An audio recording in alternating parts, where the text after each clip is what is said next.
Assalamualaikum warahmatullahi wabarakatuh. Alhamdulillahi rabbil alamin. Wabihi nasta'inuhu ala umuri dunya waddin. Ashhadu an la ilaha illallah wahdahu la syarikalah. Wa ashhadu anna Muhammadan abduhu wa rasuluh. Allahumma salli wa sallim ala nabiyyina Muhammadin wa ala alihi wa sahbihi ajma'in, amma ba'd. Puji syukur kita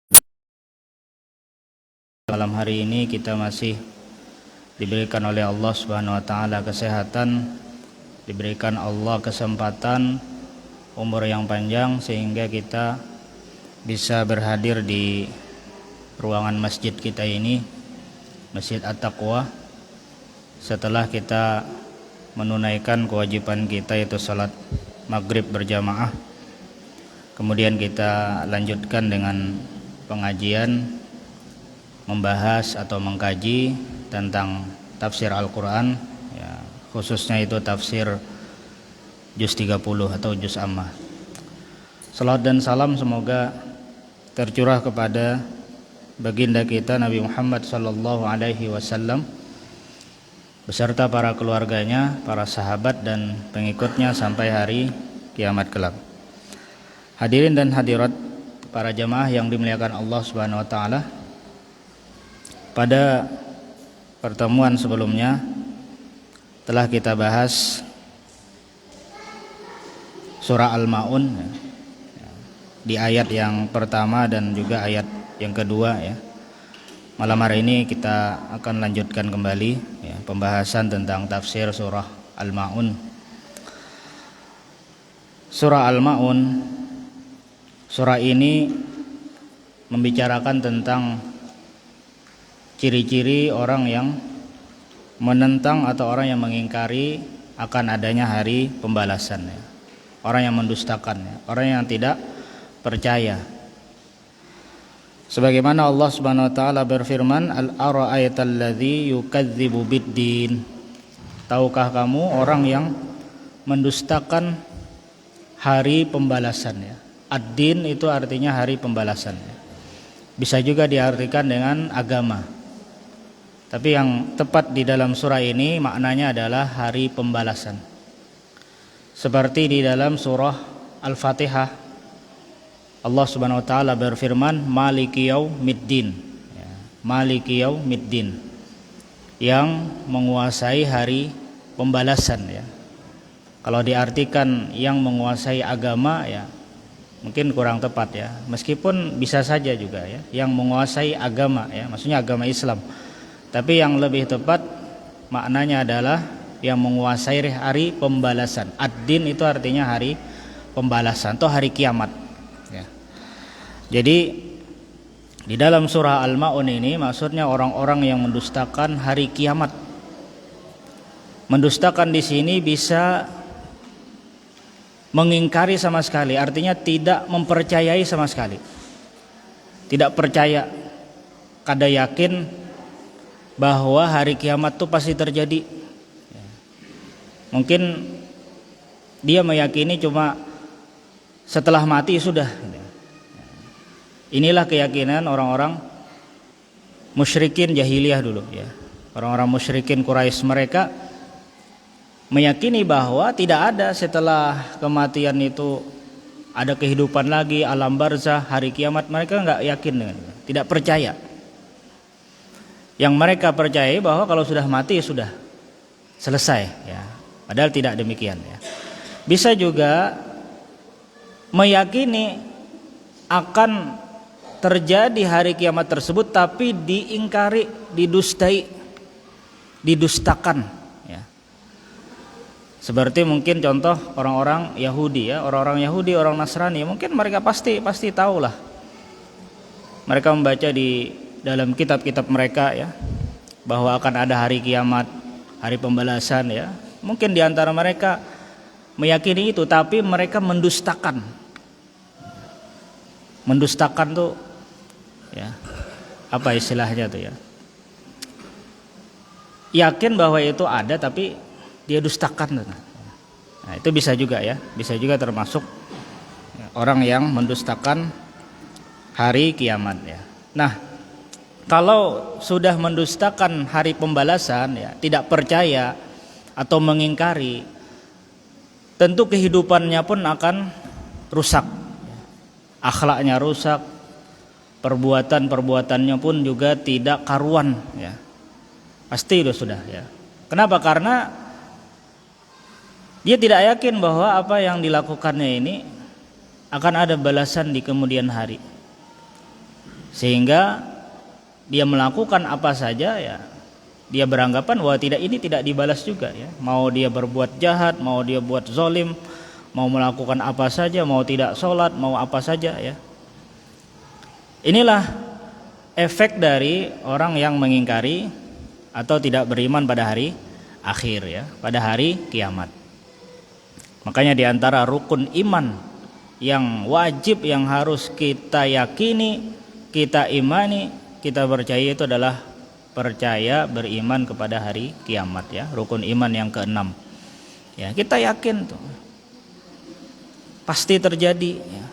Bahkan dalam Al-Quran banyak Allah terangkan tentang masalah itu. Dan juga Rasulullah di dalam hadisnya banyak menerangkan tentang hari kiamat ya. Cuma tentang kapan waktu yang tepat kita nggak tahu ya. Tidak ada yang tahu kecuali Allah. Tidak ada yang tahu. Kalau misalkan ada orang yang mengaku tahu kapan hari kiamat terjadi atau memprediksi kiamat akan terjadi tahun sekian, ini semuanya tidak benar ya. Tidak ada landasannya di dalam Al-Quran maupun dalam hadis Nabi. Allah cuma sampaikan akan terjadi hari kiamat, tapi kapan waktunya Allah tidak kasih tahu. Bahkan Nabi pun ketika ditanya oleh malaikat Jibril ya, yang ketika itu malaikat Jibril menyamar jadi seseorang ya, bertanya, mata sa'ah ya, kapan hari kiamat? Mal mas'ulu anha bi'a'lama minasail. Yang ditanya dan yang bertanya sama-sama tidak tahu ya. Kamu nanya saya nggak tahu, kamu pun nggak tahu, kata Rasul sallallahu alaihi wasallam ya. Artinya nggak ada yang tahu. Nabi cuma diberitahu oleh Allah tentang tanda-tandanya saja ya. Tanda-tanda kiamat, kan banyak tanda-tanda kiamat. Tanda-tanda kecil, tanda-tanda besar ya. Tapi kapan waktunya tidak tahu ya. Meskipun Rasul diberitahu kalau hari kiamat itu akan terjadi hari Jumat, tapi Jumat kapan nggak tahu. Terjadi hari Jumat, tapi Jumat tahun berapa ya. Kemudian Jumat kapan nggak tahu ya. Nabi nggak tahu. Cuman diberitahukan bahwa hari Jumat. Nah, makanya ini tidak bisa diprediksi, diperhitungkan apa, nggak bisa ya.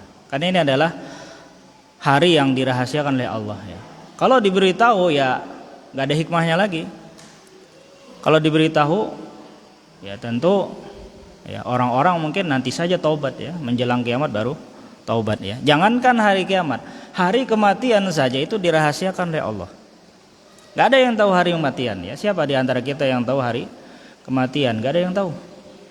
Kalau dikasih tahu sama Allah kepada kita ya, kamu mati hari ini, tanggal ini, jam ini, maka pasti manusia akan mengakhirkan taubat ya. Tidak bisa segera dalam bertobat ya. Karena apa? Dia tahu besok atau mungkin tahun depan baru meninggal. Udah sekarang maksiat aja dulu ya. Nanti menjelang 1 jam sebelum meninggal baru taubat ya. Ya berarti nggak ada hikmahnya lagi ya. Makanya Allah rahasiakan ya. Tidak ada yang tahu tentang hari kematian ya, siapapun ya, tidak ada yang tahu. Orang yang mengaku-ngaku tahu hal gaib pun tanya pada orang tersebut ya, kapan kamu mati ya? Pasti nggak tahu dia.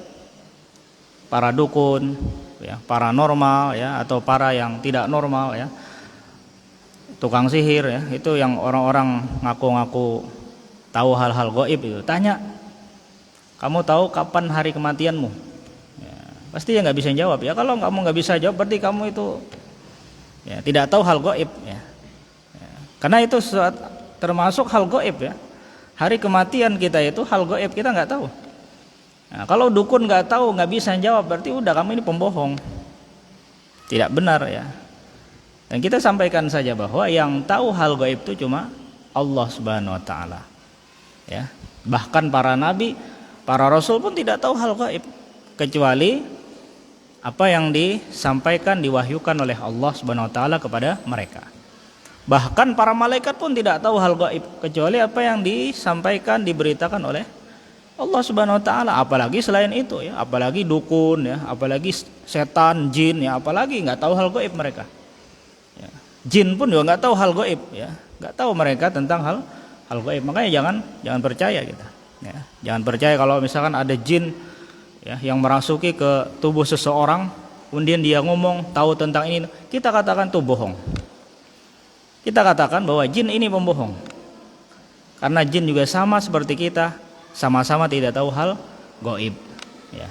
Meskipun misalkan kebetulan benar, itu bukan karena dia yang hebat, karena mungkin kebetulan saja benar ya, kebetulan ya, bukan karena jinnya yang hebat ya. Atau misalkan dukun, dia memprediksi, memperkirakan, kemudian tepat prediksinya tersebut bukan karena sebab dukunnya yang hebat, cuman kebetulan saja ya. Makanya dukun itu 100 yang dia ramalkan ya, satu yang benar, 99 salah. Yang satu yang benar ini yang dia banggakan. Itu yang menjadi modal dia untuk membohongi orang. Padahal 99 salah ya, tidak benar. Ya, dia nggak mau memperlihatkan yang 99 yang salah ini kepada orang, karena nanti orang nggak percaya. Nanti orang malah nggak mau lagi datang ke dia ya. Tapi yang satu ini yang dia banggakan ya. Akhirnya itulah yang menyebar. Ya, itulah politiknya dukun ya. Siasatnya dukun seperti itu. Baik. Nah, makanya beriman kepada hari akhir ini adalah sesuatu yang harus kita imani ya. Karena dengan kita beriman pada hari akhir, tentu kita akan hati-hati dalam kehidupan ya. Kita mau berbuat ini takut nanti dibalas ya. Kalau kita mau buat zolim, nanti takut Allah akan balas di hari kiamat ya. Kita mau berucap, berkata-kata, takut nanti kata-kata kita ini nanti kan dipertanggungjawabkan di hari kiamat ya. Oleh karenanya Rasul sallallahu alaihi wasallam di dalam banyak hadisnya ya, tatkala beliau memerintahkan suatu amalan itu terkadang beliau kaitkan dengan iman kepada hari akhir. Seperti contoh, berbuat baik kepada tetangga, berbuat baik kepada tamu. Man kana yu'minu billahi wal yaumil akhir falyukrim jarahu ya, falyukrim dhaifahu. Barang siapa yang beriman kepada Allah dan hari akhir, hari pembalasan, hari kiamat ya, orang yang yakin akan ada pembalasan, maka tentu dia akan memuliakan tamunya. Dia pasti akan memuliakan tetangganya ya. Karena dia yakin akan dibalas ya. Dia takut kalau zalim terhadap tamunya atau terhadap tetangganya, nanti Allah akan balas di hari kiamat. Rasul mengaitkan antara berbuat baik kepada tetangga, kepada tamu dengan beriman kepada hari akhir ya. Seperti contoh lagi yang lain ya. Nabi bersabda, "Man kana yu'minu billah wal yaumil akhir falyaqul khairan aw liyasmut." Barang siapa yang beriman kepada Allah dan hari akhir, hari kiamat, maka hendaknya dia mengucapkan kata-kata yang baik atau diam ya, mengucapkan kata-kata yang baik ya. Orang yang kurang keimanannya terhadap hari akhir ya, maka omongannya pun tidak akan teratur ya. Dia suka gibah orang, suka menghina orang, mungkin suka zolim, kata-katanya suka zolim, menyakiti perasaan orang, karena mungkin dia kurang keimanannya. Apalagi dia nggak punya keimanan sama sekali, nggak punya keimanan sama sekali, pasti kata-katanya tidak karuan ya. Makanya Rasul mengaitkan antara menjaga lisan, mengucapkan kata-kata yang baik itu dengan keimanan terhadap hari akhir. Baik. Di dalam surah Al-Maun Allah sebutkan di antara perbuatan-perbuatan yang potensi dilakukan oleh orang yang mendustakan hari pembalasan. Ya, di sini ada kira-kira beberapa perbuatan yang disebutkan oleh Allah ya. Ada 1, 2, 3, 4-5 ya. Ada sekitar 5 perbuatan yang Allah sebutkan dalam surah ini karena sebab mengingkari, mendustakan hari pembalasan. Yang pertama yaitu adalah fadzalikal ladzi yad'ul yatim ya. Yaitu orang-orang yang menghardik anak yatim ya. Orang yang menelantarkan anak yatim ya.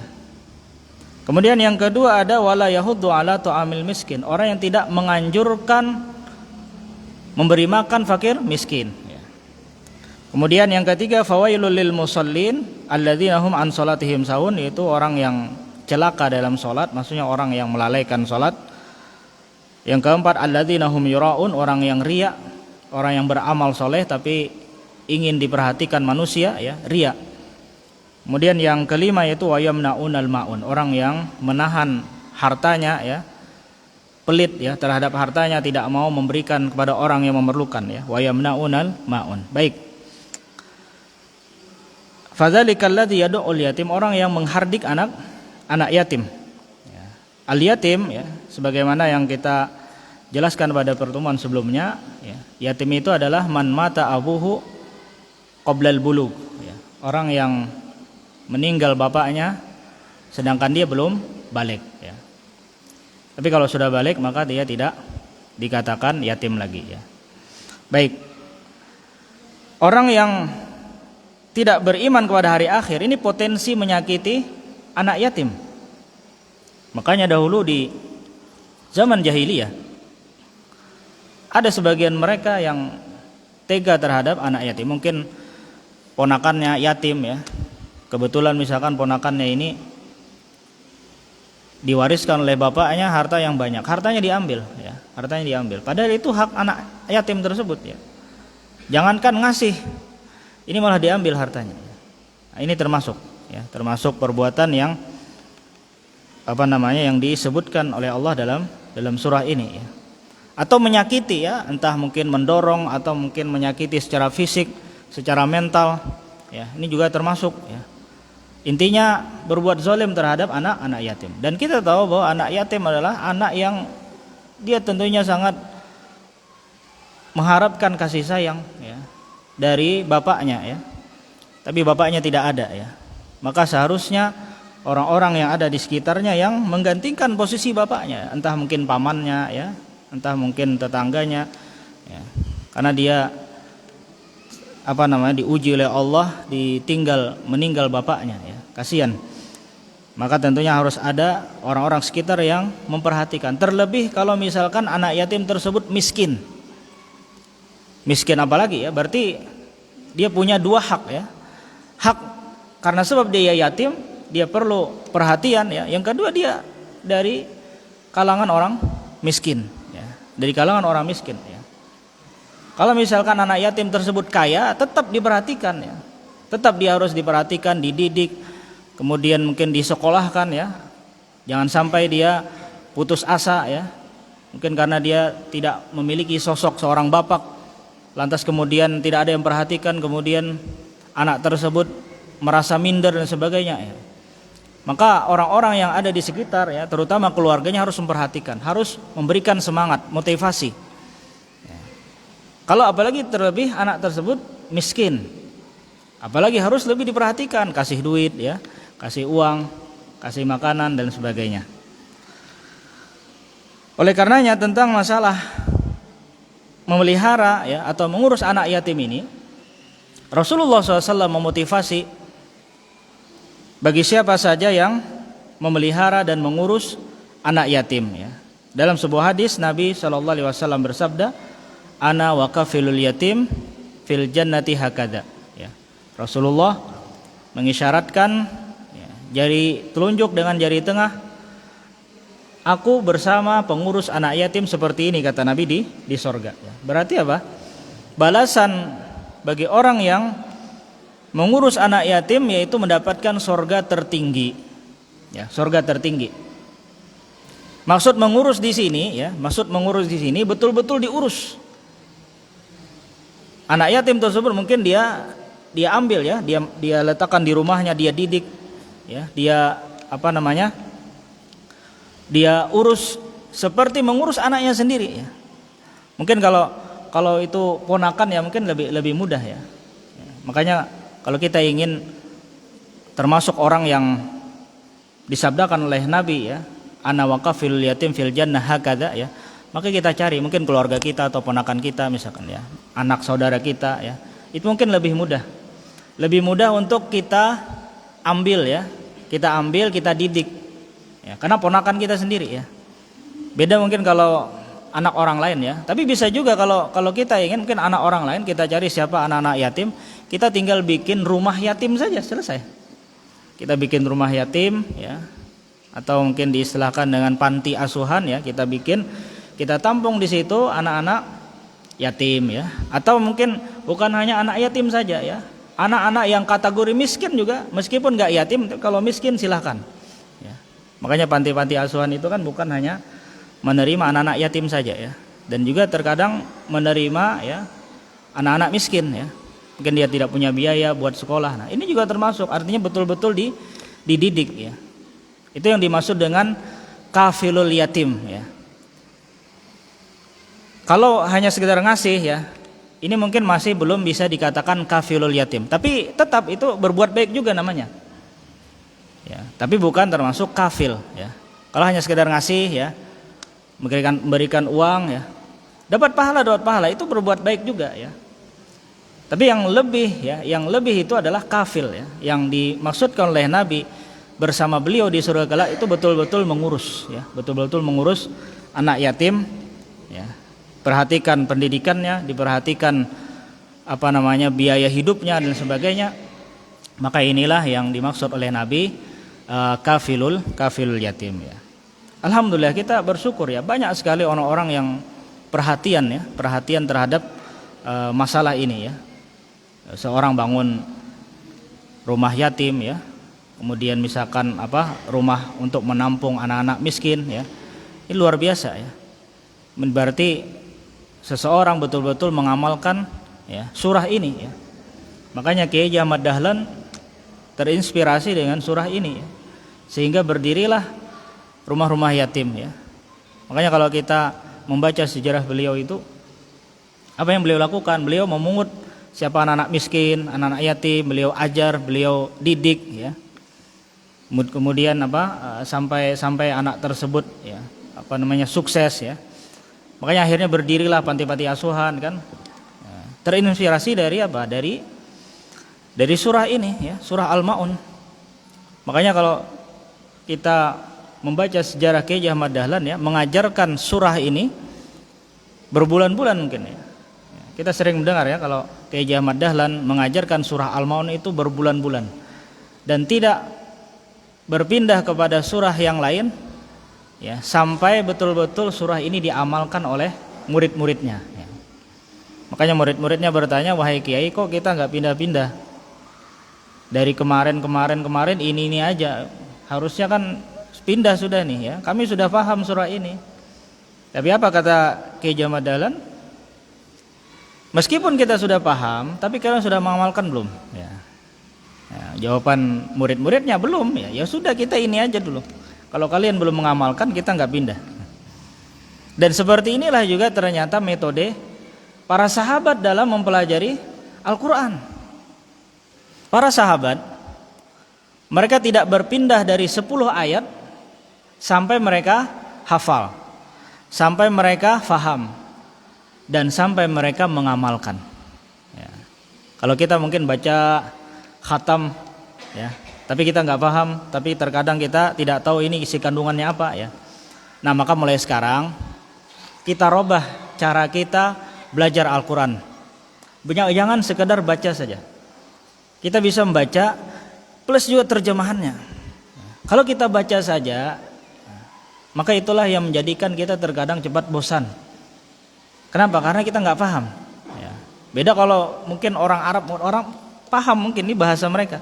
Ini kan bukan bahasa kita nih, Al-Quran itu bukan bahasa kita, bahasa Arab ya. Kita bukan orang Arab ya, kita mungkin nggak terlalu paham ya. Maka kita robah metode membaca Quran itu, kita baca plus baca terjemahan. Kalau misalkan kita nggak paham juga membaca terjemahan, cari kitab ya atau Quran ya. Sekarang tuh kalau nggak salah ada mushaf Quran itu yang plus tafsir ringkas. Ada itu biasanya. Setidaknya adalah kita memahami ya, meskipun sedikit ya. Meskipun kalau kita ingin lebih mendalam pemahaman kita tentang Quran ya kita langsung buka kitab tafsirnya aja. Mungkin tafsir Ibnu Katsir, ada tafsir At-Tabari ya yang berjilid-jilid panjang itu. Ya, sampai berapa jilid itu ya. Kalau Ibnu Katsir itu saja ya, kalau yang aslinya ya, ulun punya itu ya. Yang aslinya itu ada 4 jilid. Yang asli bahasa Arab. Kalau diterjemahkan itu ulun punya juga yang terjemahan sampai 9 jilid kalau salah. Itu mungkin umur kita nggak sampai untuk bisa menyelesaikan sampai 30 juz itu, Pak. Makanya sebenarnya waktu kita ini singkat sekali ya. Hidup kita ini singkat ya. Kalau dulu para sahabat mereka betul-betul semangat dalam mempelajari Al-Qur'an ya, tafsirnya ya, sehingga mereka betul-betul memahami dan semangat juga dalam beramal soleh ya. Beda dengan kita sekarang ya. Kalau kita sekarang mungkin lebih mengejar kepada target selesai khatam. Apalagi kalau di bulan Ramadan kita mungkin target cuma yang penting khatam 30 juz tidak ya. Maka mulai sekarang bisa kita robah metode seperti itu. Kita pelajari Al-Qur'an, kita belajar, kita kaji juga isi kandungannya melalui tafsir ringkas ya. Meskipun tafsir ringkas. Kalau ingin lebih mendalam ya mungkin kita ikuti kajian tafsir misalnya. Ada kajian tafsir kita ikuti supaya kita betul-betul memahami ya. Apalagi surah-surah yang kita hafal ya, terutama surah-surah yang ada di juz 30 ya. Makanya kenapa kita lebih memilih tafsir juz 30 karena juz 30 ini rata-rata kita semua hafal. Ya, dan kita sering mendengar. Makanya kita kaji, kita bahas supaya kita lebih semangat ya. Dan kita bisa paham tentang isi kandungan dalam surah-surah yang ada di juz 30 tersebut ya. Kalau mungkin nanti selesai juz 30, mungkin kita nanti ke juz yang lain ya, bisa juz 1 atau mungkin juz 29 ya. Yang jelas kita manfaatkan waktu kita untuk memperdalam kajian Al-Qur'an ya. Khususnya tentang masalah tafsirnya ya. Baik. Nah, kemudian yang selanjutnya yaitu di antara perbuatan yang potensi dilakukan oleh orang yang mendustakan hari pembalasan yaitu tidak menganjurkan memberi makan orang miskin ya. Disebutkan di sini tidak menganjurkan untuk memberi makan orang miskin ya. Berarti dia sendiri tidak ingin memberi makan orang miskin, plus ditambah juga melarang orang untuk memberi makan orang miskin. Ini bakhilnya bakhil kuadrat. Pamalarnya itu mamalar kuadrat. Dia gak mau dibilang kikir sendiri, bakhil sendiri, tapi ngajak orang lain kikir ya. Makanya Allah sebutkan dalam surah An-Nisa ya, surah An-Nisa kalau nggak salah ayat 37 ya, alladzina yabkhaluna wa ya'muruna an-nasa bil bukhl wa yaktumuna ma atahumullahu min fadli wa a'tadna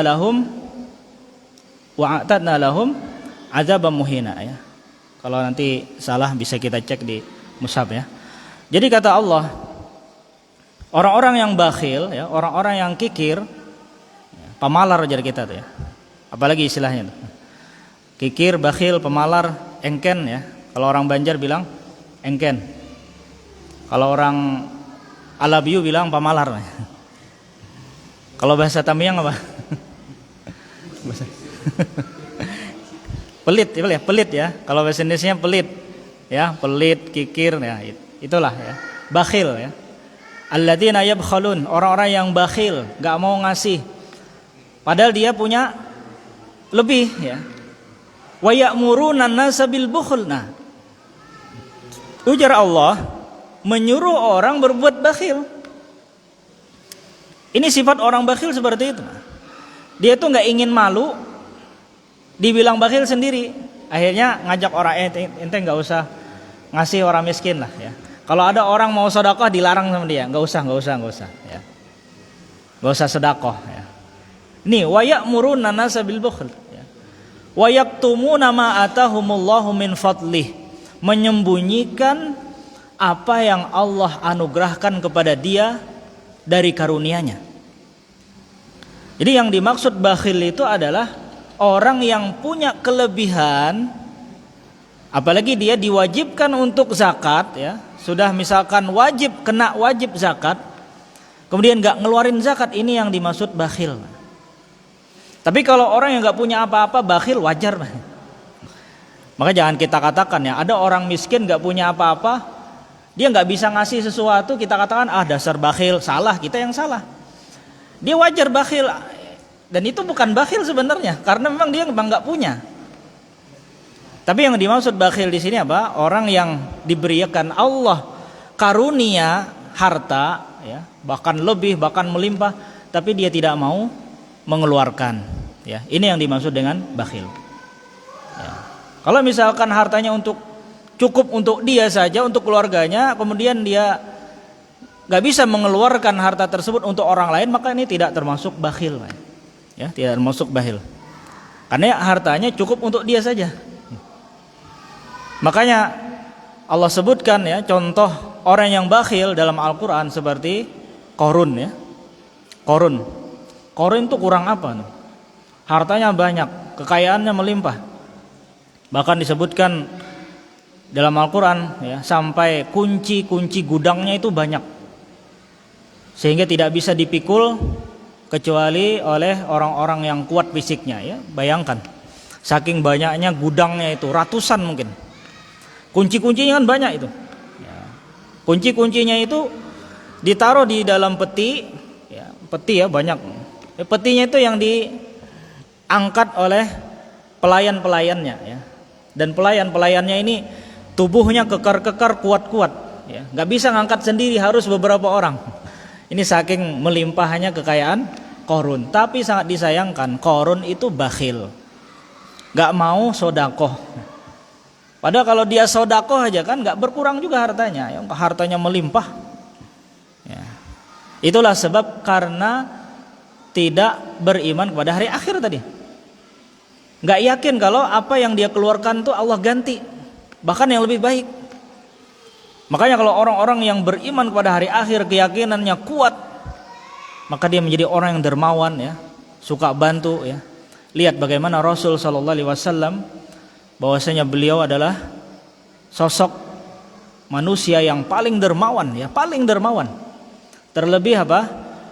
Beliau dermawan tatkala memasuki bulan Ramadan ya. Kalau di luar bulan Ramadan beliau suka ngasih sedekah. Terlebih bulan Ramadan itu kedermawanannya seperti angin yang kencang ya. Enggak takut beliau hartanya habis. Ini saking beliau ini adalah orang yang yakin bahwa apa yang beliau keluarkan pasti akan dibalas, bahkan diganti yang lebih baik oleh Allah Subhanahu wa taala. Pernah suatu ketika Nabi SAW itu ya, Nabi ya, dikasih sama seseorang pakaian, Pak. Pakaian yang sangat bagus. Kalau mungkin bahasa kita sekarang tuh pakaian yang paling yang paling hebat lah ya dibanding yang lain ya. Mereknya tuh merek paling mahal ya. Kalau bahasa kita sekarang ya. Nabi pernah dikasih di zaman beliau ya oleh seseorang pakaian yang paling bagus di zamannya. Bermerek ya. Apa bahasa kita sekarang tuh ya, pakaian bermerek gitu. Nah, kemudian datang orang miskin. Ada orang miskin ya. Mungkin dia nggak punya pakaian ya. Melihat pakaian yang dipakai Nabi, tertarik dia. Dan orang miskin ini ternyata ya, mungkin dia tahu kalau Nabi ini kalau diminta pasti ngasih ya. Maka dia kalau bahasa kitanya itu bepurun bepada ya. Wahai Rasul, bolehkah aku minta pakaianmu? Nabi sudah pakai ini pakaian tuh ya, pakaian yang bagus tuh, dikasih sama orang. Datang orang miskin, wahai Rasul, bolehkah saya minta pakaianmu? Aku suka pakaian itu. Kemudian Nabi masuk ke rumah sebentar, ganti baju, kemudian bajunya dikasihkan sama orang miskin tersebut. Bayangkan, pakaian mahal. Seketika itu juga ada orang minta, beliau kasih. Kalau mungkin kita mikir-mikir ya, ini pakaian mahal nih. Mungkin harganya 5 juta ya. Eman-eman kalau dikasih nih. Tapi lihat Nabi ya, Nabi ya memang beliau orang yang dermawan ya. Beliau tidak takut ya hartanya habis ya. Dan kedermawanan beliau tersebut ternyata menular kepada keluarganya, ya, istri-istrinya, para sahabatnya juga demikian, ya. Aisyah juga seorang perempuan yang sangat dermawan, ya. Tentunya ini adalah didikan Rasul SAW, ya, tidak takut, bahkan hartanya habis pun tidak takut, ya. Seperti sahabat Abu Bakar As-Siddiq, ya, Umar bin Khattab, Utsman bin Affan, ya, Abdurrahman bin Auf dan sahabat-sahabat yang lain yang mereka kaya raya. Bahkan mereka itu sedekahnya tidak tanggung-tanggung. Abu Bakar pernah bersedekah, berinfak di jalan Allah 100% aset kekayaannya. Bayangkan, 100%. Beliau punya aset kekayaan apa? Kebun apa semuanya. Infakkan semua di jalan Allah. Umar bin Khattab menginfakkan 50% dari aset kekayaannya, ya. Ini luar biasa, ini sedekah yang, ya, tidak akan bisa orang melakukan itu kecuali keimanannya kuat terhadap hari akhir.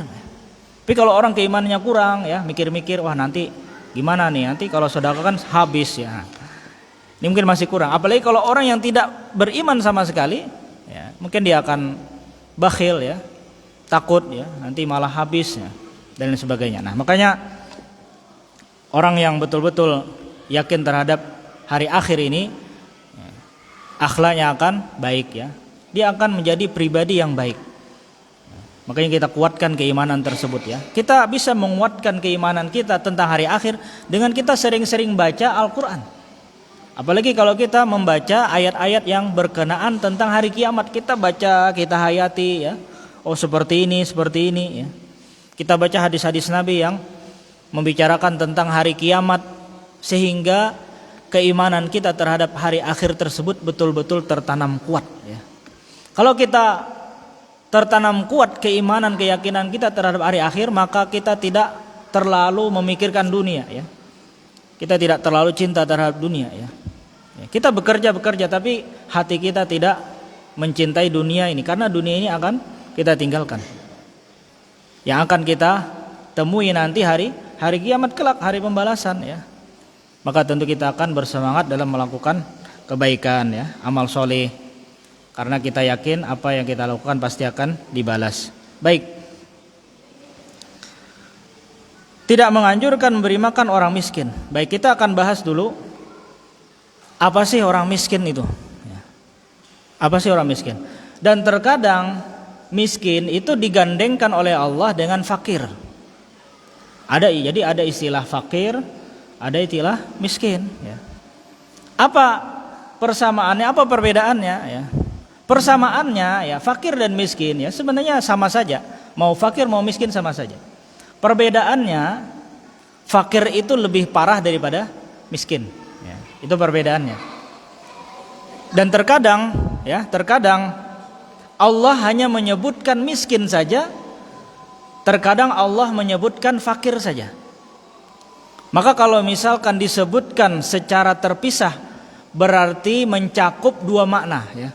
Seperti dalam surah Al-Ma'un ini, Allah cuma menyebutkan miskin, berarti termasuk juga fakir.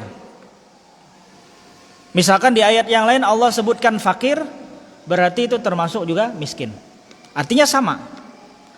Tapi kalau Allah sebutkan secara bersamaan, ya, fakir disebut, miskin disebut, maka fakir memiliki makna yang lain, miskin memiliki makna yang lain, ya. Yang maknanya itu fakir adalah lebih parah daripada miskin, ya. Mungkin sederhananya seperti ini, ya. Sebelum kita akhiri, miskin adalah orang yang tidak bisa memenuhi seluruh keperluan hidupnya.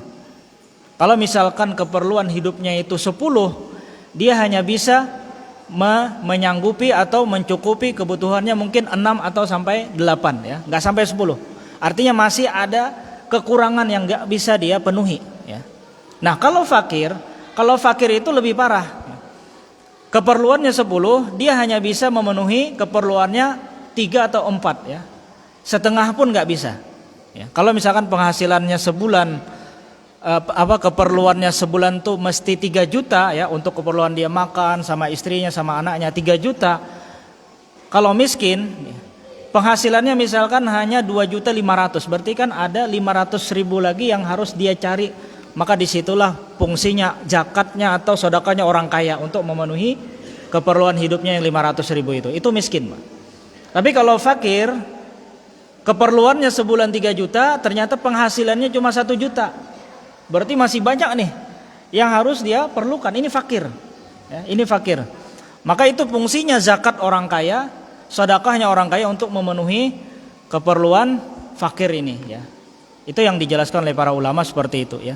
Jadi fakir itu lebih parah daripada miskin, ya. Baik, ini saja mungkin dulu yang dapat kita sampaikan, ya. Nanti kita lanjutkan di pertemuan ba'da subuh. Demikian, assalamualaikum warahmatullahi wabarakatuh.